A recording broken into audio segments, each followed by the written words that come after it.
Okay, we are currently live right now, and we are blessed to be greeting the chairman of the Island County Republican Party, Tim Hazlow, and the vice chair, Tracy Abel. Hey, Tracy, how you doing? Hello. Tim, how you doing? And you guys can hear me Good. just Good. fine? Yep. yep. Good. I was having microphone issues just before we got on. I'm glad I fixed it just in time. So, well, thank you all for coming. So this is one thing what we wanted to talk about was the issue that's going on right now at the auditor's office. Clearly, we've got a little bit of a kerfuffle, and we'd like to find a solution here. So, right now, the auditor is Sheila Kreider, who is a Republican, and we have a mask mandate in the auditor's office right now that prevents anyone from going inside the counting room, the room where they actually count the ballots, without wearing a mask. Is that correct? Correct. Okay. And so, first, I'll ask you what happened, Tracy, because you were there and you were escorted out by police, and the video has gone just about viral. I think just Jim Walsh's post alone has over 100,000 views, and it's now been on Randy Cruz. It's been on several other different programs. So I wanted to ask you what happened when you showed up, and how did it go down? Well, what an epic birthday this has been today. Oh yeah, happy birthday!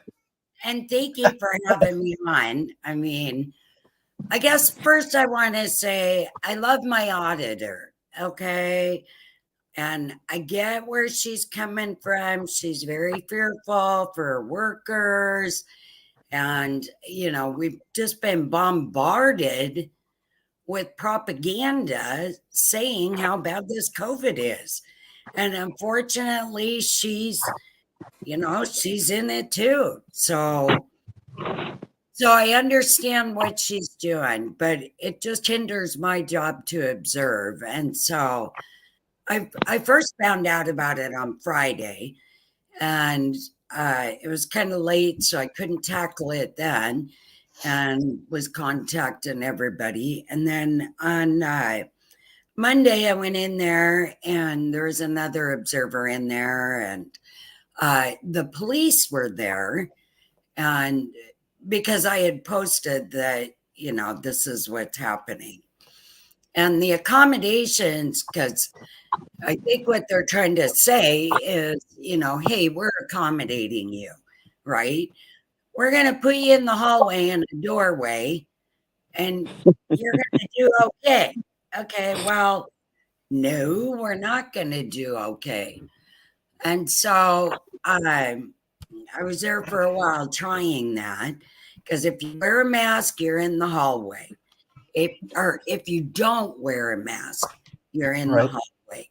If you wear a mask, you can go into the rooms, any of the rooms where they're verifying signatures, where they're processing the ballots, where they're recording them, but only if you wear a mask can you go in there.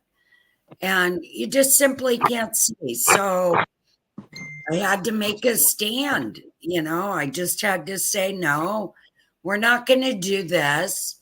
Right. And I apologize, but we're not going to do this. And I'm not wearing a mask. And I was in there for a while and nobody noticed me. Right. All right. So you walked in, you were in there for a while, and then the police asked you to leave. Well, actually, the election officer came in, asked me to leave, and I said, no, I'm not leaving. And they went on. And then the next one came in and saw me there and was like, whoa, what are you doing in here? And I said, well, I'm not leaving. You'll have to remove me to get me to leave. And so the police came in and they took me out. And I'm 60. I'm not going to be tackling the police, I'm glad right? you didn't do that. That would have No, been a mistake. not doing it. So, no, I didn't resist, right? But yeah, Um, so here we are. okay, Here, and then that's when the video shows you being escorted out of the hallway, and you apologize to the police that they had to be there, and then they said we thank you for leaving, and then you replied, well, I'm not really leaving, you're escorting me out, there's a difference, and then they said they understood that. So Tim, as the chairman of the ICRP, you've also been, you were just on Brandy Cruz this morning, you've been inundated with some questions. Where do you stand on this, and what do you see happening? Yeah, well, I think Tracy's being a lot more gracious than I feel. Um, I don't necessarily love the auditor. I think she made a huge mistake. I think that um, she needs to rethink this. I think she's getting the county into some hot water that the county can't afford to be in. Um, if this turns into a litigative situation, our poor little island county can't afford to fight that. I mean, it's this could get really ugly for Island County. And this was an arbitrary decision by the auditor. This from the investigations that I've done over the weekend, and I have some connections down there at the county. The investigations I've done over the weekend and the people I've talked to, um, nobody really knew this was going on. This was just the auditor. And then in the auditor, Tracy said the auditor's office. Well, the auditor's office isn't wearing masks. It's just the elections office. And so, there's lots of inconsistencies, lots of issues. Um, I'm glad Tracy stuck to her guns when I said it with a full throat on the Brandy Cruz podcast earlier today that Tracy's kind of our pit bull. She's the one that gets out there and spearheads this stuff, and I appreciate her doing that, because without her, we wouldn't have any grounds to stand on right now. So this is where it really came to. I'll give you kind of my time lane. And Tracy, for some reason, my brain said it was Thursday when you called me, but now that I'm talking to you, it was Friday when you called me, when I got off of work and you were like, "Hey, this is what they're doing to us." Um, and so I spent the weekend talking to some folks. We sent some emails to Jim Walsh. Um, Pete Serrano put in his 2 cents. Different people around the state got involved. I put it out on the chairman's chat, Facebook chat, and we talked a little bit. Here's the deal. COVID's long gone in the right, sense of it being an emergency. I'm sure all these people, if they're this worried about it, have their vaccines, so they must be okay, right? Um, and if they're worried about it, then they can wear a mask. If they're worried about it, then they cannot go out of their homes. This is not something we should have to deal with, and this interrupts with a lot of things. This interrupts with our First Amendment rights of assembly. This interrupts with I'd have to go back and read, but I bet you there's some stuff in the 14th Amendment as well that this talks about, in the sense of us not being able to observe elections or government goings ons. Not necessarily elections, but elections fall into that category. So I just think that they really need to back off. I think our pressure campaign is it's relatively passive in comparison to what it could be. I've gotten calls from people from other states and other places in the country that think this is something that they can just jump right on and pull out the lawsuits and really punish our county. Our county does not need that. What our county No. needs is some wisdom. Maybe somebody else in the county needs to go talk to Sheila and say, "Come on," in the famous words of Joe Biden, right? "Come on, man. Let's fix this. Let's get rid of that mandate. Let's observe these elections, and let's let Donald Trump win." right. And with that being said, we did the cease and desist, to Yep, stop it. And we're hoping that the public opinion, that people stood up and that the pressure is too much. She has 2 days to respond. She hasn't responded yet. But if she doesn't respond, I have no other choice but to file a lawsuit. Her that's right. peers get active. And if they cannot persuade her to get this out, I mean, the whole goal for me to be in that to be an observer is not just for the candidate, but it's also for our election team. I want everybody to know that, hey, we have a great election team. They're on top of it. Nothing nefarious is going on. And I can say that because I'm in there. But if I'm not in there, then I can't say it.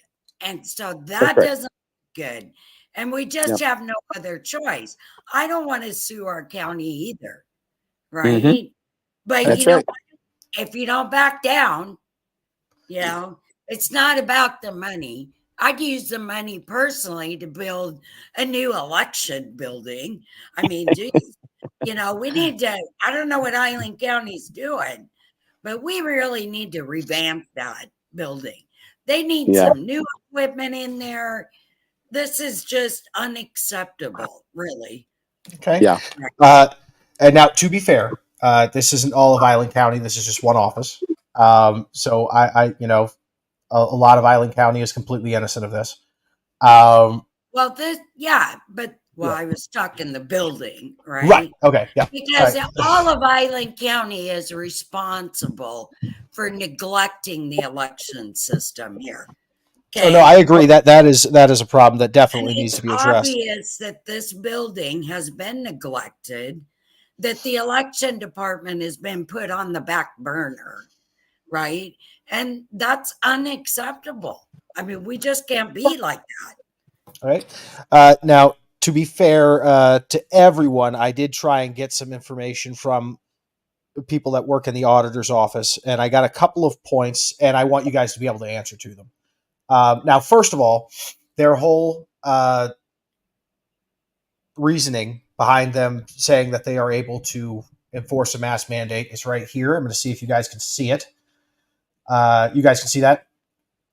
Correct. Now, the whack is much bigger than this, but I took the only part that could even possibly pertain to what happened. So that's whack 434-261-020, which covers observers.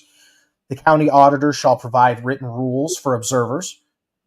So my first question is, did you guys get this in writing? Well, it is posted on the door. Okay, it is posted. Right. All right. So at least that part's done. This fact is from 2017. It's nothing to do with the pandemic. I mean, right.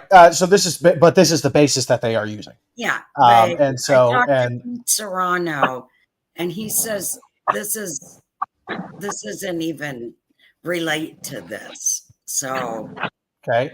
And then I'll just finish. The county auditor may require an observer who does not follow established rules and to leave the counting center, which is basically what happened, and they are they're betting everything off this. So just to give some context there. Now, what they are saying is the decision was made because right now they have 15 to 20 election workers total. And their concern is if any of them get sick, we won't have a correct count for a very long time in our elections. There's no ventilation in the rooms. Unfortunately, we've put this in a room where there's absolutely no ventilation to the outside, which is not particularly good. There's an old population of election workers. In fact, the average age of our people who are counting ballots is above 70, one of which is 90. And their fear is that if they get sick, it could get bad. And so Kreider's whole reasoning for doing this, she says, she'd kick your butt. So she's pretty tough. I am not in any way saying that the election staff is not tough. All right, I'm sure they're very tough. They can handle anything. I'm just giving you some of the reasonings here. And so she's saying, Kreider is saying that she's doing this as a means to protect the election staff as best she can. And the premises for why she decided to do it this year was because last year they say about half of the election staff came down with COVID. So she's trying to protect them. So you guys' response to that? Well, you can't base an election on what ifs. I mean, what if you get sick? I mean, come on. We don't have a magic ball here. oh, maybe 5 people get sick. Okay. It happened. People get sick. It's cold and flu season. You know, I guess if you see somebody in there blowing their nose 20 times an hour, you might want to remove them. Okay. Just, just an FYI. But we can't run elections on coulda, woulda, maybe, you know. Okay. Yeah, Um, I kind of agree with that. The whole premise of this is flawed from the get go. If we are going to, it goes back to our founding fathers. It goes back to the statement of, are you willing to give up your freedoms for security? Right. And then when you do that, you end up with neither, is what it really comes down to. And so the fact of the matter is, she doesn't have the authority to make this rule. She doesn't have she didn't do the proper homework. She didn't get she didn't go and search for the things that she needed to search for to make this a legitimate rule. And so we're not asking for a lot. We're just asking for her to drop the mandate. And the reality here is, if she doesn't drop the mandate, it's gonna be a terrible thing for Island County. It's gonna go further than we want it to go. Tracy and I don't want it to go very far. I know Tracy doesn't. I definitely don't. Because guess what? We're the ones that are going to be paying the cost for this poor decision that was made by Sheila. So I understand that people are older. And I was thinking that when I was in there observing today, I was like, holy cow, man, we need to really start recruiting some other folks to start working in this office. I might even go in there and start working as a ballot guy. I agree. We definitely need younger people to volunteer and to get qualified to work in there. So this is a call to everyone in Island County. We need more people in the elections office. That, regardless of what happens here, we need that. But it's important, the knowledge of these people. I mean, exactly. It's not a simple task here, right? Yeah. I've watched them work, and it's intense sometimes. And so you really need the training. I mean, they've been at training for years together. Yeah. Okay. Yeah. So, but yeah, you need to hire more people to be on standby, whatever, if that happens. But, that goes back to the neglect of the auditor's office. If they had the proper machines, everything functioning, this wouldn't even be an issue. It would be a non-issue. Yeah, let me add this too, Tracy, and I totally follow where you're at. The fact of this entire matter is that 17, 18 years ago, we would vote in person in the precincts. The precincts would count the ballots at the precinct level, report that back to the county auditor's office. And then only later on in the night would the county auditor or designated people for the county auditor go pick up these ballots and bring them back to the office. We knew who won an election that night. Hand counting ballots, we knew who won that election that night. Now we have all this digital stuff. We have all these mail-in ballots. We don't know who won an election for a week and a half, 2 weeks, 4 weeks in some cases. And so did we do ourselves any favors here? And now we're stuffing all these people, and I hate to say it, but all these older folks that maybe are more susceptible to being sick, we're stuffing all these people in a room because of the process that we've put in place. Not because it's the right thing to do, but we put this mail-in ballot process in place, and it forces this situation to be what it is here today, which is the way they want it. Well, they get it, right? In the famous words of a movie that I won't mention. It's an amazing thing, and it's a problem that we've brought on ourselves. And the real problem is, unless we win, we can't change it. That's the real problem, right? And so until we can change this problem, this is going to be something that we deal with every year. Okay.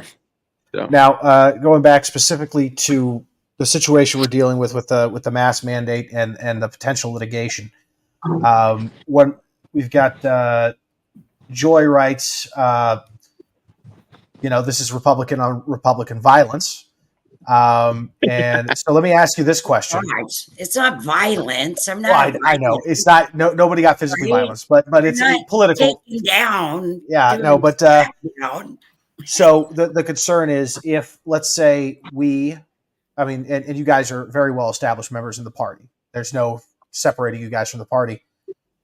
If we file a lawsuit against a Republican auditor and Island County's suffers, then the fear that I have, and this is, I'm not telling you an opinion on it. I'm just saying a fear that I have is that we will have Republicans suing a Republican auditor, trying to convince people that we had to sue the Republican and we shouldn't elect Republicans because Republicans can't handle them. That's the rabbit hole I'm afraid of.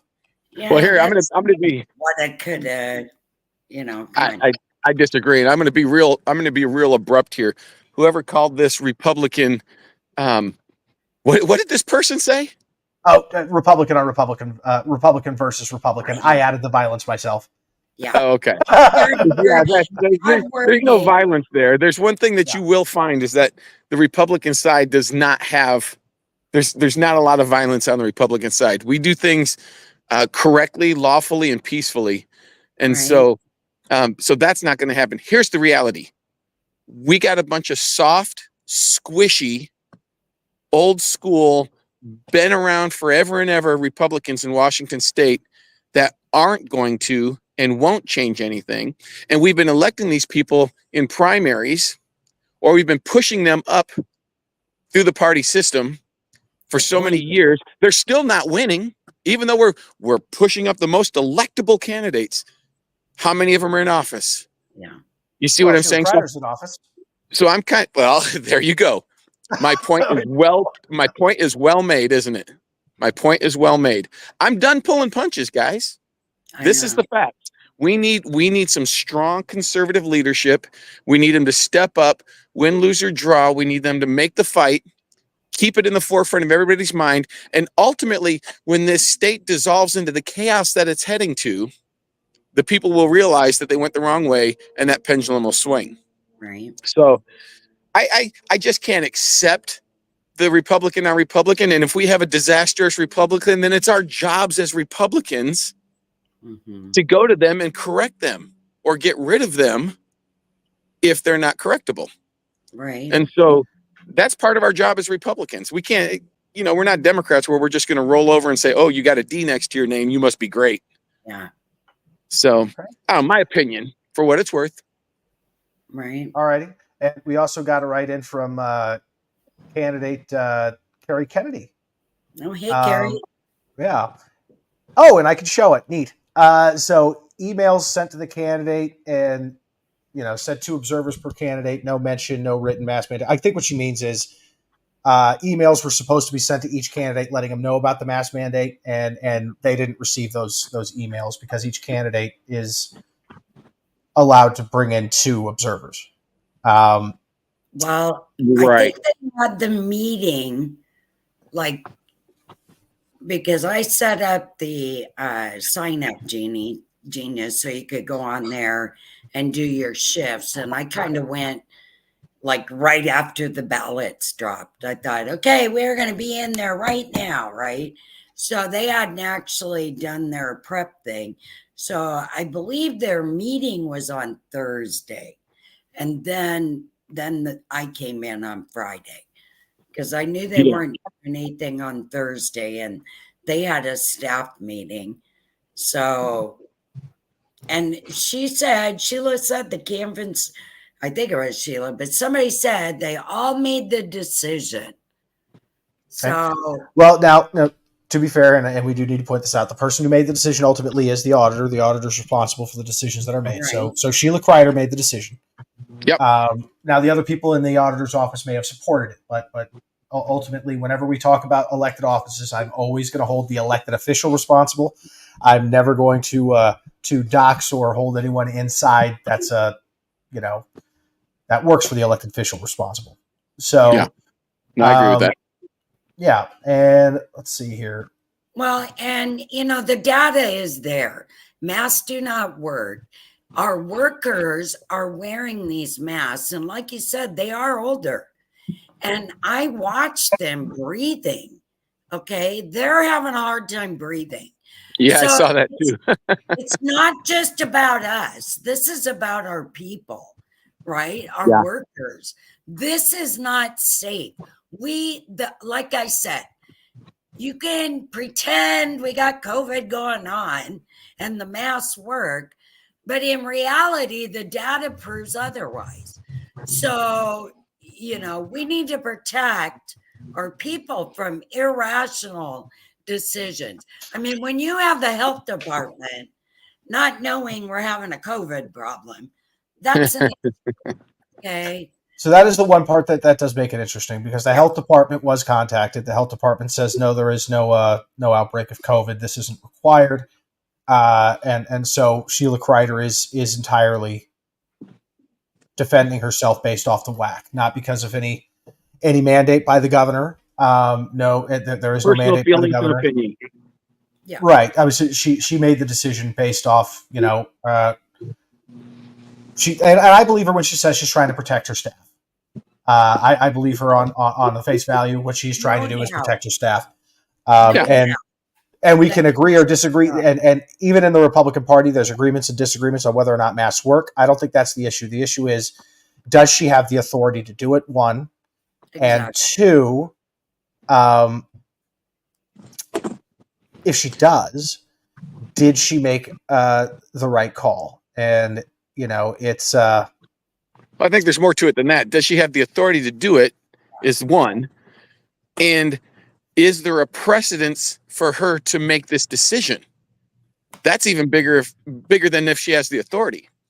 Because just because you have the authority to do something doesn't mean that thing needs to be done if the circumstance surrounding that thing doesn't match the need. And so, well, I think a judge would only worry about whether or not she has the authority to do it, and if she does have the authority to do it, she's in the clear. If she is in the clear, then it would be up to the people to find another auditor if they don't like what she's doing. Now, going back to this, it says she shall provide written rules for observers, which she did. And the county auditor may require an observer who does not follow the established rules to leave the counting center. So this is the entire argument in her favor. The question I have is she able to create a mask mandate without the authority of the health department or the governor, who ultimately is the authority when it comes to government buildings, I think, when it, dealing with things like that. So now, if they find that, if this does go to litigation and they find, what, Sheila Kreider is correct, she provided written rules, and let me give you an example here, because in business, if I ran a restaurant, I can ask for people to wear masks. It would probably be a bad business decision right now, but I can ask people in my business to wear masks and deny service if people do not. And that is fair. It's my business. I'm making my own judgment call. no shirt, no shoes, no service. Yep. The only reason that this is questionable is because it is a government facility that is open to the public. And from my understanding in the past, the governor has been the ultimate authority when it comes to government buildings, Right. just like the president has the ultimate authority when it comes to federal buildings. But all that gets delegated out to the lower elected officials based on their own building. So Sheila's in charge of her building, basically. Okay. Then that would tell me that she does have the authority. So legally, she's not wrong. I don't did she make a? No, she's wrong. I'm telling you, I'm trying to find it here. Okay, yeah, please do if you've got something, because I am not an attorney. I do not pretend to know. Lots of legal people out there. Lots of legal people out there have told us that that she does not have that authority. That authority has to come from a health department of some kind, with proof that it's going to be there's an issue, that there's something going on. I mean, she could just say, "Hey, you know what? I think blonde people shouldn't be able to watch the auditor's office because blonde hairs might clog up the printer." Okay, I don't think that's a fair assessment. Well, I think a fairer assessment would be if she said something like, "I only want you to have one shoe." that would be something that you could take it to the ridiculous level. But people of different races, origins, and hair colors are protected by many government. Yeah. Well, the fact is, if we do not set this or stop this, this sets precedent for That's right. every officer in Island County to be able to dictate what happens on a health basis. They're not qualified to do this. Nope. This is not a health crisis. That's exactly right. Right. And so, and it's against my constitutional right to force me to do anything. Not happening. Right? No, I agree. This is not a law. There's absolutely no law. Let's get back to that. I agree. They can't force you to do anything. 100%. The question is, can they ask you to leave? That we're dealing with now. The other thing I wanted to bring up, that she was given a cease and desist letter. Is that correct? And my camera died for some reason, but you guys can still hear me. But she was given a cease and desist letter. Was this cease and desist letter signed by an attorney or signed by a judge? No, it doesn't have to be signed by a judge until we're ready to file it with the court. Our goal here is to get Sheila to make the right decision based on the threat, not necessarily the threat, but on the information provided. If she doesn't, then the next step will be to file it with the Superior Court there in Island County. And we have the ability. We currently already have the ability to do that. We, as a courtesy to Island County, we have chosen not to do that. Correct. Okay. So yeah, Nobody no, I just wants this. I just want to go in there and observe the election. I'm not even saying they're nefarious. Okay? No, not at all. But it's important for me to effectively do my job. I can't do my job in the doorway. Sorry. I'm seeing 4 people. I'm not seeing the 14. I see 4 people. Unless I want to walk to the other doorway, then I'll see the other 4 people. But right, and the 15 are they're cycled, and the problem is if we get some sick, then people are going to have to work longer hours, or we're going to have a longer wait time on our election results. And I just saw another comment. Joy, I need to apologize to Joy. She did not use the word violence. I completely used that word myself. Nobody's violencing anyone. I'm sorry. So good job, Richard. I know I'm the worst. Right. So no, you're not. All right. So we've got we've got an attorney who delivered the cease and desist, and Bob Ferguson, who's our attorney general, often would do that before it goes to a judge. And then the next step is for it to go to a judge, and then the judge makes an initial ruling until there's a hearing. But the chances of a judge being able to make an emergency hearing of this in 2 days, when we are exactly 1 week away from an election, are very low. So in the meantime, she would be able to continue this. And then do we want to continue with a lawsuit after the fact? Well, yes. And if it can, it's not going away. I'm sorry. Nope. The only way it goes away is if she reverses the decision. That's the only way it goes away. Okay. And we've got Anna Brugman. She says, I will never put a mask on. And so, that makes it so when you do order for a mask mandate, and that is a fair argument in the other direction, it makes it so that many people will not do it. And then it can affect our vote counters. So, I want everybody to know the Democrats pay their observers, and they are in there, okay? And they're watching. And if you're masking up Republicans, they're not going to be in there, and they're not going to be wearing a mask watching. So now you're setting us up here, right? Yeah. Well, this goes back. I mean, you can compare this to voter ID laws, right? You can say that the left wants to say that voter ID laws discriminate against people of color, whatever that might be, and prevents them or discourages them from voting. Huh. Okay. So your mask mandate discriminates against people of conscience, against people of conservatism, and discriminates against them and prevents them from observing their First Amendment rights. Yeah. So the big thing that we have to figure out is where is the line, right? For example, you could say forcing us to wear clothes in the auditor's office disenfranchises the nudists. But I will tell you, Come on, I'm just saying, we have to figure out where the line is. No. So figuring out where the line is, come on. We yeah, want you to wear clothes. I do not Yeah, we want want you to wear because I'll tell you, I will leave if there's some random naked want people there. 60, 80-year-old people not wearing clothes in the office. Okay. So, you know, So that's all and right. that's the question, right, Richard and Tracy? We all agree here. The question is, can she do this? So far, other than Tracy and some people on the left, or not other than Tracy, I'm sorry, other than Sheila and some people on the left, everybody I've spoken to on the right, attorneys, chairs of parties that have been involved in this kind of stuff for long periods of time.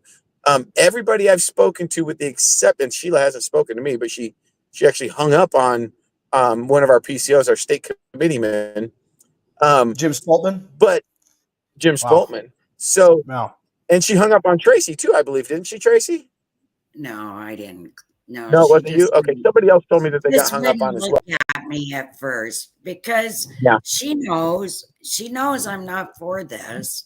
And Yep. you know, but I did talk to her, and it's not like we don't have people talking to her, because we do. Right, exactly. We have Yeah, people no, that have more of a relationship with her that are discussing this with her. And I can tell you, she cares about Island County too. Yep. So we just want to know, how far are you going to take this? Don't make, I mean, like, I really wanted to do all this. Like, I want to be escorted out, or the police, or Right. I don't want to do this. I just want to go in there, observe, go home, tell my people, hey, the auditor's office is doing an awesome job. I just want to say, though, that Jim Walsh is the Republican Party chairman of Washington State, has been phenomenal. He's helped us every step of the way.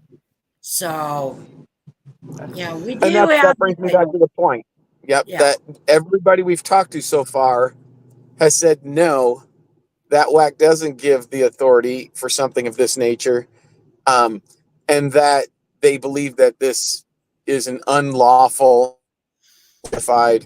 rule. And so, with that being said, if it has to go to court, then I guess it has to go to court, but it needs to be figured out. Okay. But it does need to be dealt with, because we can't set this precedent in Island County. That's right. And we're the only county doing it. Only county. Probably in the whole United States. Now, Karen Wilson, she writes, if she had to, or she was asked to, she would wear a mask. What's the big deal?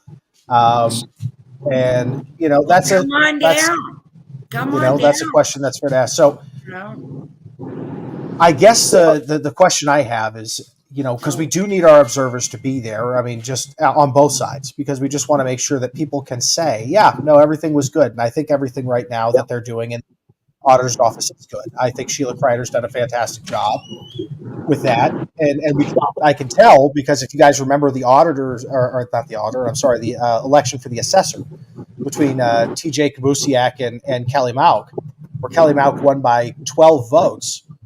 The count was only off by 1 vote when they did a hand recount of all ballots. So they're pretty accurate in there, and they're not doing anything nefarious. So, but we do always, of course, want eyes on, because that's just good for democracy. Well, the problem isn't the auditor's office, and the problem isn't what they do in the auditor's office. The problem is the system itself. The system itself is designed to I'm just going to say discrepancies. It makes it real easy for things to be adjusted, enhanced. I mean, I could come up with a lot of different terms for that. So it's not what they do in the auditor's office. They're doing a good job. They're following the rule. They're doing what they're told to do. I have no problem with them. What I have a problem with is the system. And when something like this happens, it makes the system look even worse. It gives that perception of deception. Even though that deception's not there, it throws that perception out there. And people, I'm telling you right now, there's people on the right and probably some people on the left that are saying, wait a minute, what's going on here? You mean to tell me that certain people aren't allowed to watch the count and certain people are? And so it's the perception that's the problem. And I don't think that she took that into consideration. Yeah. Well, and now, to be fair, and I want to be fair, and you guys have noticed that I in an abundance of caution, I'm making sure that I state both sides. Everyone is allowed to go. Yes. The only requirement is that if you go into that room, you have to wear a mask. And so, all right, yeah, no, I mean, so then I guess the question, I mean, will this lawsuit go forward? Because I don't think Sheila Kreider's going to change her mind. I think she's made the decision that that's really too bad because this affects our county. This is where where we live, and she needs to think a little more on this one. But I know somebody say, "Yeah, well, you need to wear the mask." Hello, I am an observer. I've been an observer now for 3 years. Nobody's breaking down the door to be an observer. It's not like it's a sought after volunteer position. Yes, the Democrats pay their observers. Republicans, we don't. And so, I would love for all you mask wearing Republicans to come on in then. That's right. I just don't see the volunteers. So, yeah. All right. Well, that's all the questions I had. So, I mean, I guess we'll see what happens, and then we'll see where this goes. I will make one last point about the masks. So I'm standing in the doorway. I'm watching all these folks move the baskets of ballots around and take them out of the envelopes and look at them. And I'm looking at their faces, their eyes, and I'm looking at these masks. And these masks are bulging out, then sucking in, bulging out, then sucking in, and then they'll reach up and pull the mask away from their face so they can get an honest breath or two, and then the mask gets sucked right up against their mouth again. There is nothing safe or enhancing about wearing that mask, and study after study have proven that since COVID. So it's a bad decision. It's a bad precedence, and she needs to change her mind. And if she doesn't, we're gonna have to push forward and change her mind for her. Okay. Yeah, and we've already got a lawsuit lined up. It's not about are they going to be able to do it? Oh yeah, we're doing it. So you better think long and hard. Are you willing to put our little county through that? Because we will fight this. This is an invasion of our constitutional rights. Forget the mask. Let's talk about the Constitution. This is a violation for the citizens to not be able to accurately, do their job, perform their job. Because you're not performing nothing in a way. Okay. Yeah. All righty. Well, thank you both. Thank you both so much for coming on live. Tracy, happy birthday again. And thank everybody who watched this live. And there's a lot of there is a lot of debate on this on both sides on whether or not this is strategically a good idea. But that's a debate that we're going to have. So thank you both for sign up. Tell him sign up. Volunteer, please. Right? I drive an hour and a half to get over there. So feel free to just sign on up. All righty. Well, thank you all so much, and thank you all for tuning in. Have a great day, everyone. Thanks. Good night.